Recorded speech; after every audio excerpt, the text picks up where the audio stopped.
Assalamualaikum warahmatullahi wabarakatuh. Perkenalkan, nama saya Nur Karimah Septiani Fauzi Putri dengan NIM 25111112200012 dari Fakultas Kedokteran Gigi Universitas Lampung Mangkurat. Hari ini saya akan menjelaskan tentang sistem reproduksi wanita. Jadi, apa itu sistem reproduksi wanita? Jadi, sistem reproduksi wanita adalah rangkaian organ yang bekerja sama untuk menghasilkan sel telur atau ovum untuk mendukung proses pembuahan serta memelihara perkembangan janin hingga persalinan. Sistem ini terbagi menjadi dua bagian besar, yaitu organ reproduksi internal dan juga bagian eksternal. Baik, bagian utama dari sistem reproduksi wanita terdapat dua, yaitu interna atau organa genitalia femina interna yang terdiri dari ovarium dan juga saluran reproduksi. Jadi di saluran reproduksi ini terdapat organ lain yaitu vagina, tuba falopi dan juga uterus. Lalu di bagian yang lain yaitu bagian eksterna atau organa genitalia femina eksterna adalah bagian reproduksi wanita bagian luar. Baik, lanjut. Jadi kita akan ke bagian interna dari sistem reproduksi wanita. Jadi pada bagian interna reproduksi wanita yang pertama kita mendapatkan organ ovarium. Ovarium adalah salah satu organ terpenting dalam sistem reproduksi wanita yang berfungsi ganda, yaitu sebagai tempat pematangan sel telur atau ovum dan sebagai kelenjar endokrin yang menghasilkan hormon utama wanita. Setiap wanita umumnya memiliki dua ovarium yang terletak di sisi kanan dan kiri uterus, tepatnya di dalam rongga panggul. Bentuk ovarium menyerupai almond kecil dengan ukuran sekitar 3-5 cm. Pada wanita dewasa, meskipun ukurannya dapat berubah sesuai usia, kadar hormon, dan juga fase siklus menstruasi.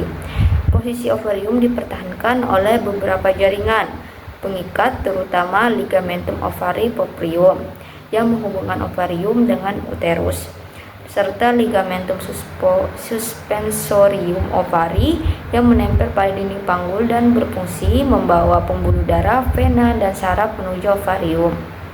Secara struktur, ovarium terdiri dari dua bagian utama, yaitu korteks dan medula. Korteks merupakan bagian luar yang padat dan kaya akan folikel. Struktur berisi sel telur yang sedang berkembang. Di dalam korteks inilah seluruh proses pematangan sel telur berlangsung. Sejak lahir, seorang perempuan memiliki sekitar 1-2 juta folikel primordial, tetapi jumlah ini berkurang menjadi sekitar 300-400 ribu saat pubertas, dan hanya sekitar 400 folikel yang benar-benar akan ovulasi sepanjang masa reproduksi. Folikel tersebut berkembang melalui beberapa tahap, mulai dari folikel primordial, primer, dan juga sekunder hingga menjadi folikel de Graaff yang matang.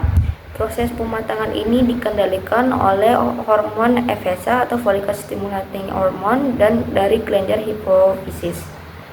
Pada saat ovulasi, yaitu sekitar hari ke-14 siklus menstruasi, folikel de Graaff akan pecah dan melepaskan sel telur ke dalam tuba falopi. Setelah ovulasi, sisa folikel akan berubah menjadi korpus luteum, struktur berwarna kuning yang memiliki fungsi vital dalam memproduksi hormon progesteron. Progesteron berperan mempersiapkan lapisan endometrium di uterus agar siap menerima implantasi jika terjadi pembuahan. Jika tidak terjadi fertilisasi, korpus luteum akan menyusut menjadi korpus albicans dan kadar progesteron menurun sehingga memicu menstruasi. Baik, kita ke organ selanjutnya. Kita memiliki organ vagina. Jadi, pada vagina merupakan penghubung antara genitalia eksterna dengan genitalia interna.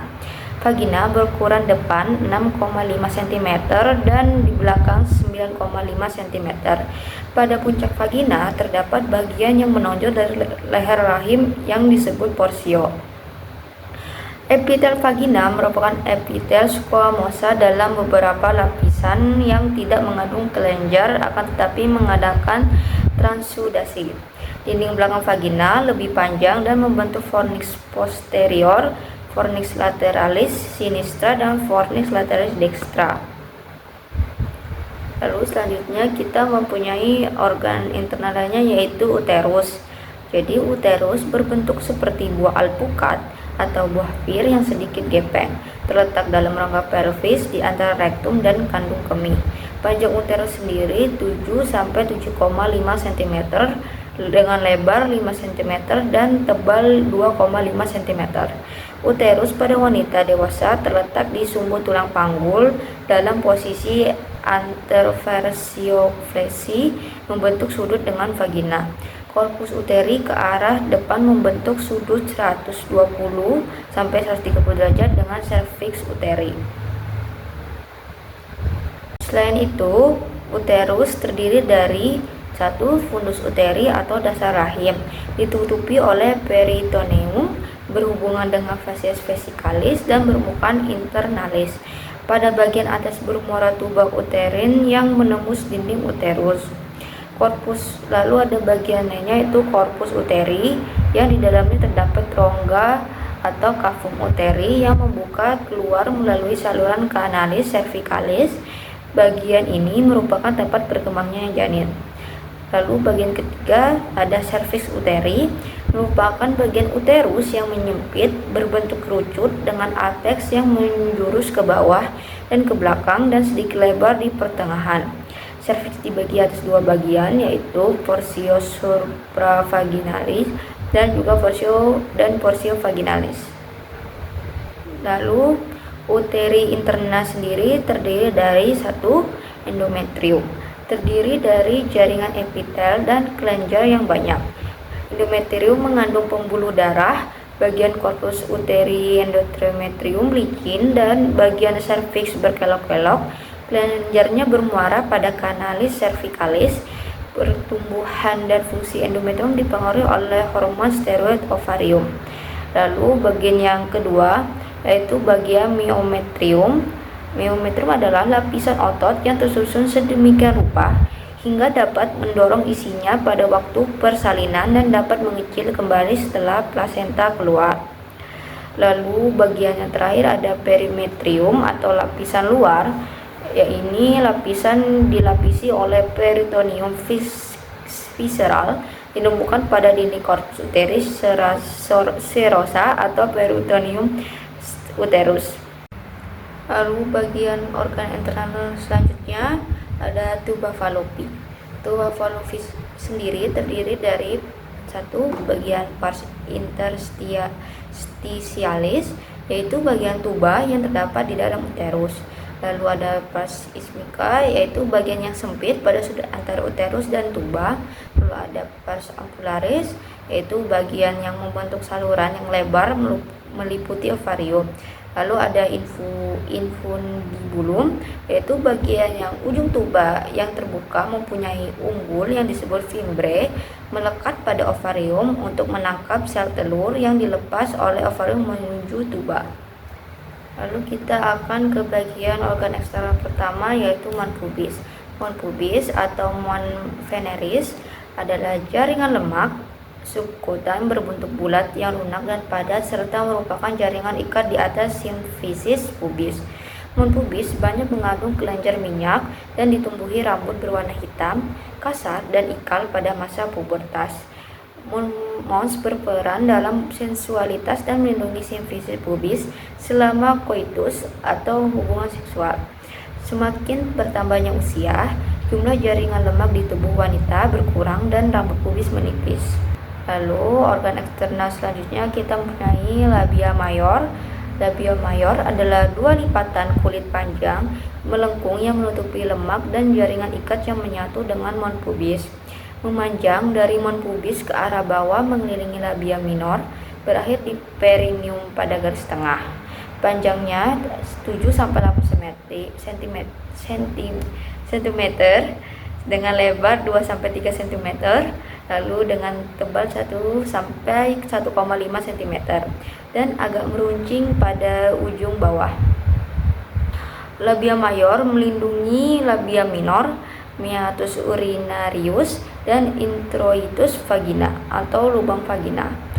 Memiliki pigmen lebih gelap daripada jaringan sekitarnya dan ditutupi rambut yang kasar sama dengan rambut yang ada di mon pubis.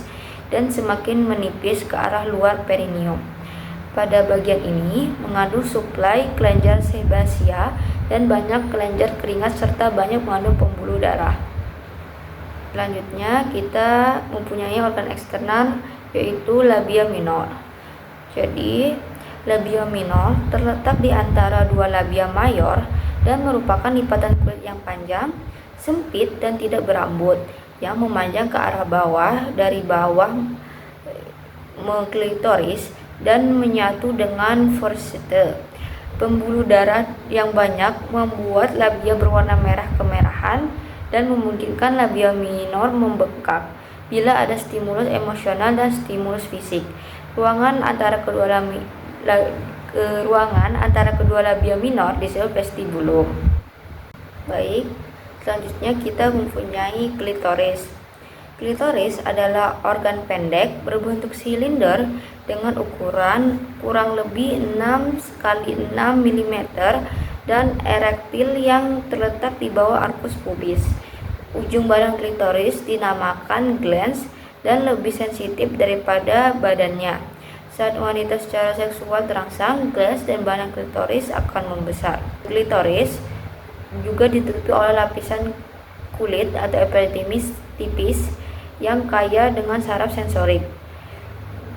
Menurut Dr. Jess juga, klitoris lebih dari sekedar sebuah titik yang berada di dalam vulva, tetapi klitoris sesungguhnya memiliki dua kaki, berbentuk kuluk, kelenjar, saraf, pembuluh darah, dan juga poros. Lalu kita punya organ eksternal lain yaitu adalah vestibulum. Vestibulum berbentuk lonjong, terletak antara labia minora dan juga klitoris dan foresite. Vestibulum terdiri dari dua muara uretra, kelenjar parauretra atau vestibulum minus atau skene vagina dan kelenjar paravagina atau vestibulum maius, vulvovagina dan juga Bartholin. Permukaan vestibulum yang tipis dan agak berlendir mudah teriritasi oleh bahan kimia, panas dan friksi atau celana jeans yang ketat. Lalu organ selanjutnya kita memiliki himen.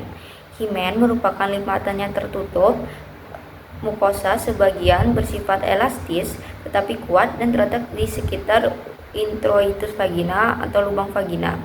Pada wanita yang perawan, himen dapat menjadi penghalang pada pemeriksaan dalam, pada insersi tampon, menstruasi atau koitus.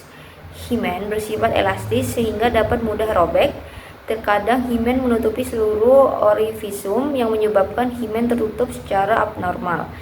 Setelah pemasangan alat pemakaian tampon atau melahirkan per vagina, dapat terlihat sisa robekan himen. Lalu organ yang terakhir kita memiliki perineum. Perineum terdiri dari otot dan fascia urogenitalis serta diafragma pelvis. Perineum berperan untuk mengontrol proses buang air besar dan buang air kecil, menjaga aktivitas peristaltik agar tetap normal dengan menjaga tekanan intraabdomen dan fungsi seksual yang sehat setelah bersalin. Lalu perineum merupakan daerah muskular yang ditutupi kulit antara introitus vagina dan anus. Perineum membentuk dasar badan perineum. Sekian dari penjelasan saya mengenai tentang sistem reproduksi wanita. Saya mohon maaf bila ada salah kata. Wassalamualaikum warahmatullahi wabarakatuh.